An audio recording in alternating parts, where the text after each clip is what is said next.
Jesus once told a story to reveal the depth of God's mercy. There was a man who had two sons. The younger son, restless and dissatisfied, came to his father one day with a shocking request.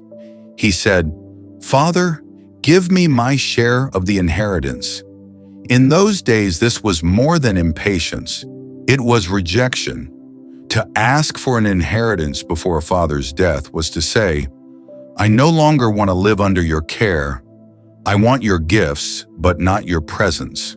The father listened. He did not raise his voice or refuse. Instead, with quiet sorrow, he divided his property and gave the younger what he demanded. Not long after, the younger son gathered everything he had and left home for a distant land. Far from his father's house, far from accountability, he lived exactly as he pleased. He spent freely, chasing pleasure, surrounding himself with excitement and indulgence. For a time, it felt like freedom. But freedom without wisdom does not last. Eventually, the money ran out. The crowds disappeared. The laughter faded. And then a famine swept across the land. Jobs vanished. Hunger grew.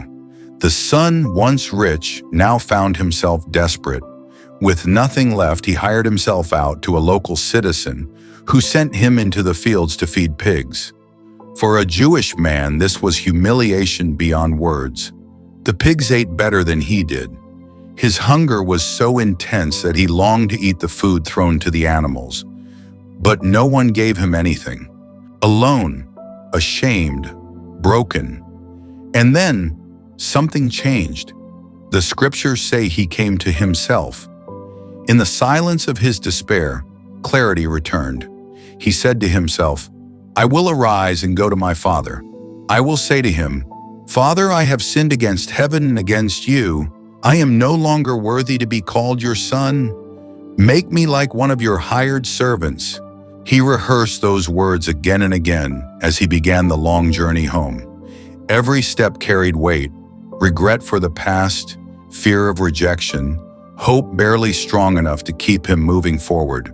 Meanwhile, back at home, the father had not forgotten his son. Day after day, he watched the horizon.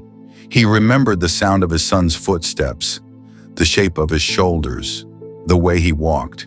He waited, not with anger, but with longing. And then one day, far in the distance, the father saw a familiar figure approaching. Though the son dirty and broken, the father recognized him instantly.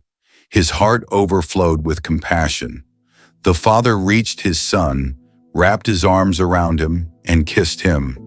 The son began his rehearsed confession. "Father, I have sinned against heaven and against you.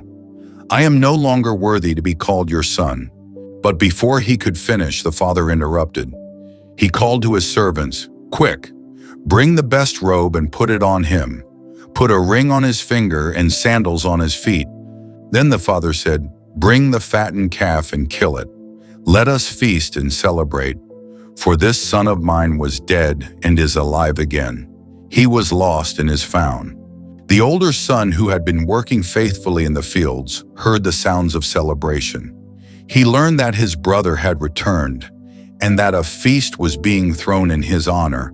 Anger burned within him. The older son poured out his bitterness. "All these years I have served you and never disobeyed you.